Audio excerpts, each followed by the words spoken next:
લાલો શ્રી કૃષ્ણ સદા સહાયતે આ ફિલ્મે હાલમાં 100 કરોડ પૂરા કર્યા છે. આ ફિલ્મનું નામ ગુજરાતી સિનેમાના ઇતિહાસમાં સુવર્ણ અક્ષરોથી લખાશે. ગુજરાતી સિનેમાની આ પહેલી ફિલ્મ છે જેણે 100 કરોડ પૂરા કર્યા છે. ઇતિહાસમાં એણે એક નવો રેકોર્ડ બનાવ્યો છે. આ ફિલ્મનો ખૂબ સારો પ્રતિસાદ મળી રહ્યો છે. 40 વર્ષથી મેં ટોકિંગમાં પગ નથી મૂક્યા. આજ મારા દીકરા કે લાલો ફિલ્મ જોવાનું બે તો મને નહીં મજા આવે, પણ એટલું મસ્ત તમે ફિલ્મ બનાવો છે. આગળ વધો, પ્રગતિ કરો અને કરોડો રૂપિયા કમાઓ.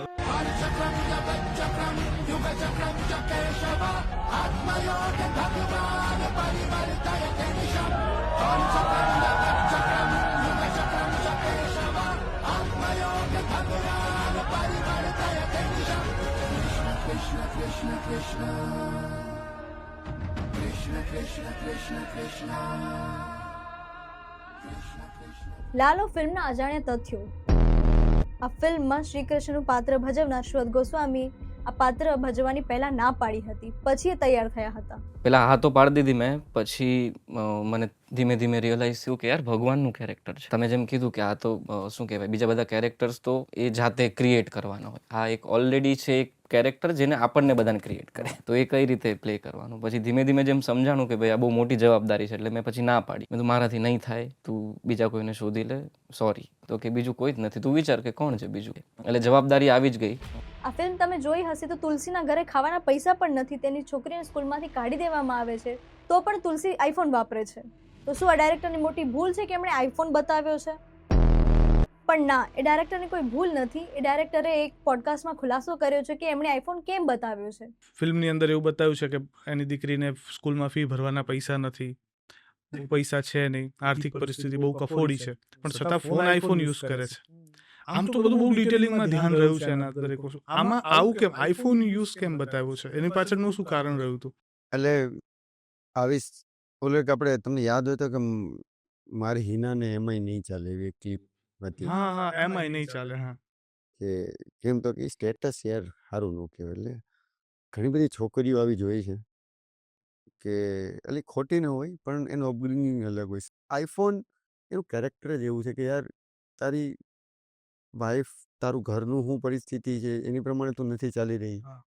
તારે આઈફોન વાપરવો છે, કંઈ વાંધો નહીં, તું વાપર, પણ તું પરિસ્થિતિ જો તારી છોકરીને ફી ભરવાના પૈસા નથી, વેચીને ભણાવે ને ભણાવ, એટલે તો ભગવાન એની કસોટી લે છે ને.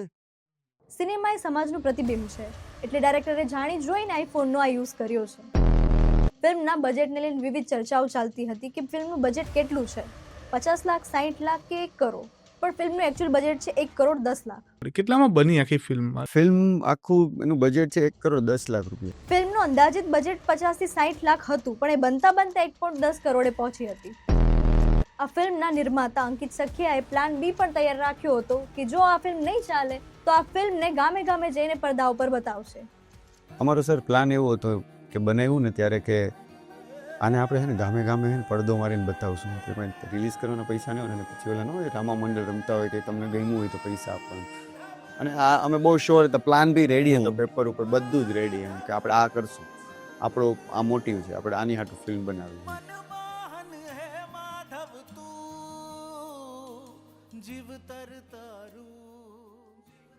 આ ફિલ્મની બીજા દિવસે પાયરસી થઈ ગઈ હતી અને જેણે આ ફિલ્મની પાયરસી કરી હતી એ વ્યક્તિનો ભાવ ફક્ત એટલો જ હતો કે આ ફિલ્મ લોકો સુધી પહોંચે. આ ફિલ્મની ખરેખર અનુભૂતિ કરવી હોય તો તમે થિયેટરમાં જોવા જવી જોઈએ.